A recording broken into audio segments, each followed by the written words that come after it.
हरे कृष्ण, राधे राधे। आप सभी को राधा अष्टमी की बहुत बहुत शुभकामनाएं। प्रिय श्रोताओं, आइए आज राधा अष्टमी के दिन श्रवण करते हैं राधा रानी की एक अद्भुत कथा। बहुत समय पहले व्रजभूमि में वृषभानु नामक एक महाप्रतापी राजा राज्य करते थे। उनकी पत्नी का नाम कीर्ति देवी था। दोनों अत्यंत धर्मात्मा, दानी और भगवत वक्ता थे, परंतु उन्हें संतान सुख प्राप्त नहीं था। संतान न होने के कारण वे दोनों ही अत्यंत दुखी रहते थे और निरंतर भगवान को संतान प्राप्ति की प्रार्थना करते रहते थे। एक दिन राजा वृषभानु ने निश्चय किया कि वे तपस्या करेंगे। उन्होंने यमुना तट पर जाकर कठोर तप किया। तभी एक आकाशवाणी हुई, हे वृषभानु, तुम्हारी तपस्या से प्रसन्न होकर हम तुम्हें स्वयं भगवान की हादिनी की शक्ति का अंश रूप कन्या प्रदान करेंगे। यह कन्या स्वयं प्रेम मूर्ति होगी, जो संपूर्ण संसार को भक्ति और प्रेम का संदेश देगी। समय बीतने पर भाद्रपद शुक्ल अष्टमी के दिन प्रातःकाल वृषभानु के घर एक दिव्य कन्या ने जन्म लिया। जब कन्या का जन्म हुआ तो वह न तो हंसी न रोई, यहाँ तक कि उसकी आंखें भी बंद थी। वृषभानु और कीर्ति देवी दोनों सोचने लगे कि शायद कन्या अंधी और असमर्थ है। फिर भी वे उन्हें अपनी संतान मानकर परम प्रेम से पालन पोषण करने लगे। उस बालिका का नाम रखा गया श्री राधा। इधर नंद बाबा के यहाँ कृष्ण का जन्म हो चुका था। एक दिन नंद बाबा वृषभानु के घर आए और साथ में बालक कृष्ण भी थे। जैसे ही वृषभानु ने कृष्ण को अपनी पुत्री के पास ले जाकर खड़ा किया, तभी एक ऐसा चमत्कार हुआ। अब तक नेत्र बंद किए बालिका राधा ने अचानक अपनी आंखें खोली। उन्होंने सबसे पहले जिस रूप का दर्शन किया वह नन्हे कृष्ण का ही था। सभी आश्चर्यचकित रह गए। माता पिता की आंखें आंसुओं से भर गई। सब समझ गए कि यह कन्या कोई साधारण बालिका नहीं है, बल्कि दिव्य स्वरूप है।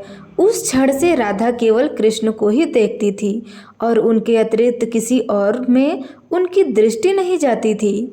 बरसाने की गलियों में राधा जी अपनी सखियों के साथ खेला करती थी। वही नंदगांव में कृष्ण गोपालों के साथ गाय चराने दोनों जब भी मिलते तो संपूर्ण ब्रजभूमि आनंद से भर उठती थी। और जब राधा रानी अपनी सखियों के साथ फूल तोड़ने जाती तो श्री कृष्ण अचानक वहां आकर बांसुरी बजाने लगते। बांसुरी की मधुर धुन सुनते ही राधा जी मोहित हो जाती। होली के समय बरसाने की गोपियां और सखियां कृष्ण पर रंग डालती। श्री कृष्ण भी उनसे रंग भरी शरारत करते। झूलन उत्सव में वृक्ष की डालियों पर राधा कृष्ण एक साथ झूला झूलते और संपूर्ण ब्रजभूमि उनके प्रेम गीत में गूंज उठती थी। शास्त्रों में कहा जाता है कि भगवान श्री कृष्ण स्वयं ब्रह्मा, परम सत्य और आनंद स्वरूप है, परंतु उनका आनंद तब तक पूर्ण नहीं होता जब तक राधा साथ ना हो। राधा उनकी हादिनी शक्ति है, अर्थात आनंद देने वाली शक्ति है। जैसे सूर्य और उसकी किरणों को अलग नहीं किया जा सकता, वैसे ही राधा और कृष्ण को अलग नहीं किया जा सकता। यही कारण है कि भक्तजन भी केवल कृष्ण नहीं कहते, बल्कि राधे कृष्ण कहते हैं। एक बार की बात है, नारद जी ने श्री कृष्ण से पूछा, हे प्रभु, आपने अनेक लीलाएं की, असुरों का वध किया, गोवर्धन उठाया, कंस का संहार किया, परंतु मुझे बताइए, इस संसार में आपकी सबसे प्रिय कौन है? तब कृष्ण मुस्कुराते हुए बोले, हे नारद, यह संसार मेरे लिए जितना भी प्रिय हो, परंतु मेरे हृदय में केवल राधा का ही वास है। वह मेरी आत्मा है, मेरा प्राण है, मैं उनसे अलग नहीं हो सकता। भक्तों ने यह देखा कि राधा जी का प्राकट्य भाद्रपद शुक्ल अष्टमी को हुआ था। तभी से इस दिन व्रत को उत्सव मनाया जाने लगा। इस दिन प्रातःकाल ब्रह्म मुहूर्त में स्नान करके स्वच्छ वस्त्र पहने, मंदिर में राधा कृष्ण का चित्र या विग्रह स्थापित करें, कलश पर नारियल, आम्र पल्लव और वस्त्र रखकर पूजन करें, धूप दीप पुष्प फल पंचामृत से पूजा करें, दिन भर व्रत रखें, फलाहार या निर्जल रहकर संकीर्तन करें, संध्या के समय कथा श्रवण कर आरती करें और ब्राह्मण को भोजन करवाएं। यह व्रत विशेषकर कन्याओं के लिए अत्यंत फलदायी है। इसे करने से उत्तम पति और गृहस्थ सुख मिलता है और विवाहित स्त्रियां यह व्रत करती हैं तो उनका दाम्पत्य जीवन सुख में होता है। संतान सुख से वंचित दंपति को भी यह व्रत संतान देता है। इस दिन कथा सुनने और करने से भक्त के सभी पाप नष्ट हो जाते हैं और जीवन में प्रेम, शांति और भक्ति का वास भी होता है। प्रिय श्रोताओं, अब आइए सुनते हैं दूसरी कथा। कथा है कि एक बार एक निर्धन ब्राह्मण था जिसने जीवन भर कठिनाइयों से समय बिताया था। उसके पास धन नहीं था, परंतु वह भगवान का भक्त था। एक दिन उसे किसी साधु ने बताया कि भाद्रपद शुक्ल अष्टमी को राधा अष्टमी का व्रत करो। उसने व्रत किया, फलाहार रहा, कथा सुनी और रात्रि में राधा कृष्ण का संकीर्तन किया। अगले दिन से उसके जीवन में अद्भुत परिवर्तन होने लगा। धन, सुख, शांति सब मिलने लगा। अंत समय में उसे वृंदावन धाम की प्राप्ति हो गई। इससे सिद्ध होता है कि राधा अष्टमी व्रत से भक्त के जीवन में अद्भुत परिवर्तन आता है।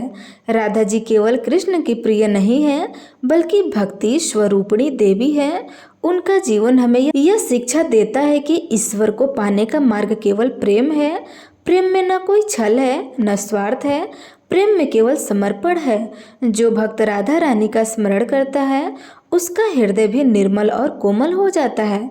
और जो भक्त राधा अष्टमी के दिन व्रत करके कथा सुनता है उसके जीवन से सभी दुख दरिद्र मिट जाते हैं और उन्हें धर्म, अर्थ, काम और मोक्ष चारों पुरुषार्थों की प्राप्ति होती है। अंत समय में वे गोलोक धाम जाते हैं और सदा राधा कृष्ण की सेवा में रहते हैं। इस प्रकार राधाष्टमी का व्रत परम पवित्र और कल्याणकारी है। यह केवल एक पर्व नहीं, बल्कि जीवन को भक्ति और प्रेम से भर देने वाला एक दिव्य अवसर है।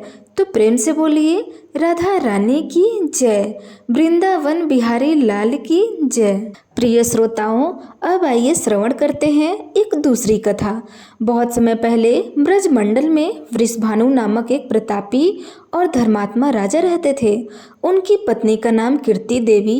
दोनों ही बड़े दानी, सदाचारी और भगवान के अनन्य भक्त थे, किंतु उनके जीवन की एक पीड़ा थी, उन्हें कोई संतान प्राप्त नहीं हुई थी। इस कारण से वे दोनों दिन रात दुखी रहते और भगवान से संतान के लिए प्रार्थना करते रहते थे। एक बार भाद्रपद शुक्ल अष्टमी की रात्रि में कीर्ति देवी ने स्वप्न देखा। उन्होंने देखा कि आकाश से एक दिव्य कन्या अवतरित हो रही है, जिसके मुख पर तेज है और चारों ओर से अप्सराएं उनका स्वागत कर रही हैं। स्वप्न में ही एक आकाशवाणी होती है, हे कीर्ति, यह कन्या कोई साधारण बालिका नहीं, बल्कि स्वयं श्री कृष्ण की अर्धांगिनी शक्ति है। इसका जन्म तुम्हारे घर में होगा और यह समस्त संसार को प्रेम भक्ति का मार्ग दिखाएगी। स्वप्न में जागने पर कीर्ति देवी ने यह बात वृषभानु से कही। दोनों को विश्वास हो गया कि उन्हें अवश्य संतान सुख मिलेगा। कुछ समय पश्चात भाद्रपद शुक्ल अष्टमी के दिन प्रातःकाल कीर्ति देवी ने एक दिव्य कन्या को जन्म दिया। कन्या अत्यंत सुंदर थी, किंतु उसके नेत्र बंद थे। उसे देखकर वृषभानु और कीर्ति देवी दोनों चिंतित में पड़ गए। उन्होंने सोचा, कन्या अंधी है, परंतु यह हमारी संतान है, इसलिए हम इसे हृदय से स्वीकार करेंगे। इधर नंद बाबा और यशोदा मैया ने जब पुत्र कृष्ण के जन्म का उत्सव मनाया, तब सभी गांव में आनंद की लहर दौड़ गई। एक दिन नंद बाबा अपनी पत्नी और बालक कृष्ण के साथ वृषभानु के घर आए। जैसे ही नन्हे कृष्ण ने उस कन्या के समीप आकर मुस्कुराया, उसी क्षण कन्या की आंखें खुल गई। सबने देखा कि वह कृष्ण को एकटक निहार रही है। लोगों ने आश्चर्य से कहा, यह कोई साधारण कन्या नहीं है, यह तो स्वयं देवी स्वरूपा है। उसी क्षण से वह कन्या राधा नाम से भी ख्यात हुई। समय बीतने पर राधा अपनी सखियों के साथ खेलती और जहाँ भी कृष्ण बांसुरी बजाते, राधा तुरंत वहां पहुंच जाती। जब कृष्ण गाय चराने जाते तो राधा मन ही मन उनकी सुरक्षा के लिए प्रार्थना करती। रास रचाते तो राधा के बिना वह रास अधूरा रहता। बरसाना और नंदगांव की होली, लठमार लीला और झूलन उत्सव राधा कृष्ण की उपस्थिति से ही पूर्ण होते हैं।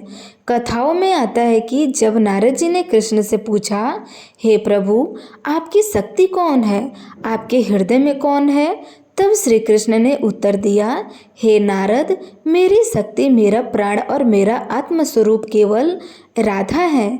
उनके बिना मैं अधूरा हूँ। इसलिए कहा जाता है कि राधा अष्टमी का व्रत करने से न केवल कृष्ण की बल्कि स्वयं राधा जी की भी कृपा प्राप्त होती है। कभी एक गरीब ब्राह्मण ने यह व्रत किया। वह बहुत निर्धन था, दिन भर भीख मांगकर किसी तरह गुजारा करता था। भाद्रपद शुक्ल अष्टमी के दिन उसने व्रत रखा, दिन भर फलाहार किया, कृष्ण का नाम जपा। उसकी भक्ति से प्रसन्न होकर राधा जी स्वयं स्वप्न में प्रकट हुई और बोली, हे वत्स, आज से तुम्हारे जीवन की दरिद्रता समाप्त हो जाएगी। तुम्हारे धन, सुख और भक्ति सब मिलेगा। अगले दिन से ही उस ब्राह्मण को भरपूर धन और सम्मान प्राप्त होने लगा। अंत समय में वह वृंदावन धाम को चला गया। जो भी भक्त राधाष्टमी के दिन व्रत करता है और कथा सुनता है, उसके जीवन के सारे पाप नष्ट हो जाते हैं और उसे संतान सुख, दाम्पत्य सुख और ऐश्वर्य प्राप्त होता है और अंत समय में उसे गोलोक धाम की प्राप्ति होती है। तो प्रेम से बोलिए श्री कृष्ण भगवान की जय। श्रीमती राधा रानी की जय।